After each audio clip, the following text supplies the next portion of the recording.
All right, so this is the third problem that I've decided to do. This is from your homework. I believe it's number 27. So in this problem, let's start off with our basic first step, which is to find the domain. It's a square root, so I know I have a domain issue. That would be where 3 plus 2x minus x squared has to be greater than or equal to 0. So let me rearrange my terms so I can factor this guy.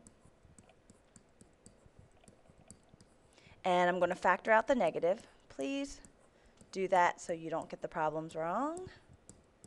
All right, otherwise I'm just going to solve this like an equal sign. So I have a negative, x minus 3, x plus 1 equals 0. So I know I have x equal to 3, x equal to negative 1. It's not a sign chart. I am doing my domain chart, which means I'm allowed to be equal to 0. So when I substitute 3 and negative 1, underneath the square root, I'll get 0, so those values are included. If I substitute in the value of 0, I can do that in any of these steps, but I would end up with a positive number, so my domain is closed, and it is from negative 1 to 3, and I know I'm continuous, therefore EVT holds.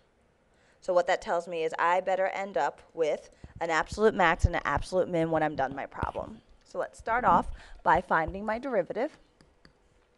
I'm going to rewrite this really small right here to the 1/2 power. So my derivative would be 1/2, drop the power, leave the inside alone, and don't forget about that power up there. Multiply it by the derivative of my inside.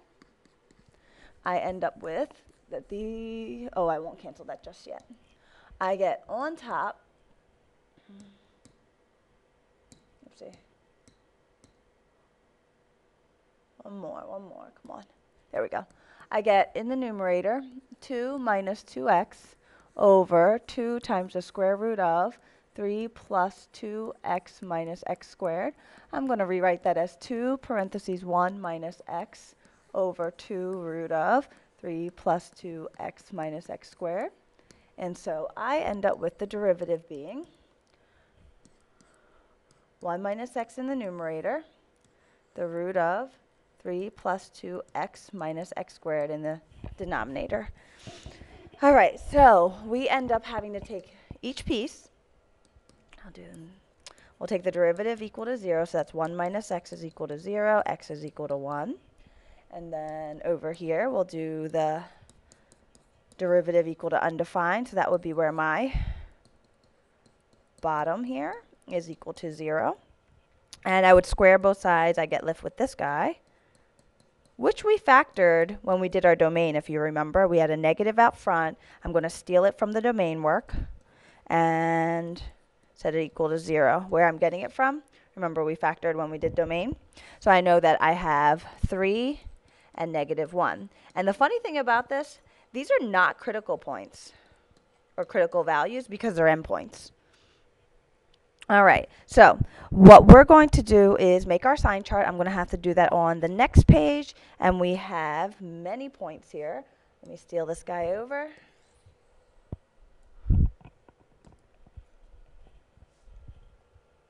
All right, and I'm going to also write up the original function, which was y equals the square root of 3 plus 2x minus x squared.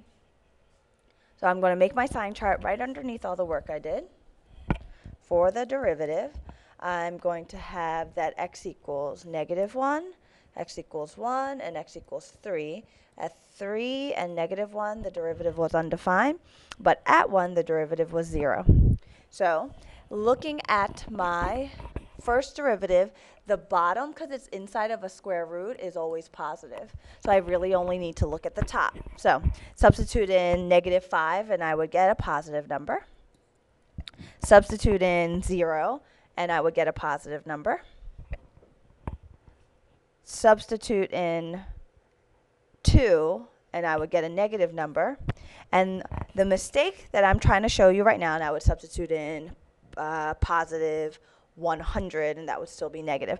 What I wanted to show you is a sign chart where if you forget about your domain, you're going to have some extra pieces that you don't really need. And in this case, it was nice because the sign didn't change, but I really shouldn't have even looked at that piece, nor should I have looked at this piece here, because the domain was only from -1 to 1, or sorry, -1 to 3.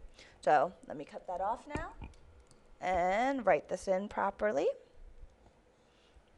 And that's why I make the point of only use your sign chart in the domain.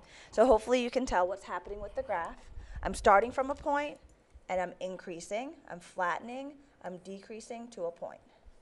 So I can tell that this is a minimum, this is a maximum, and this is a minimum. Remember we said EVT holds, so I know for a fact that this is an absolute max, and then I'm going to have to compare the values for f of -1 and f of 3.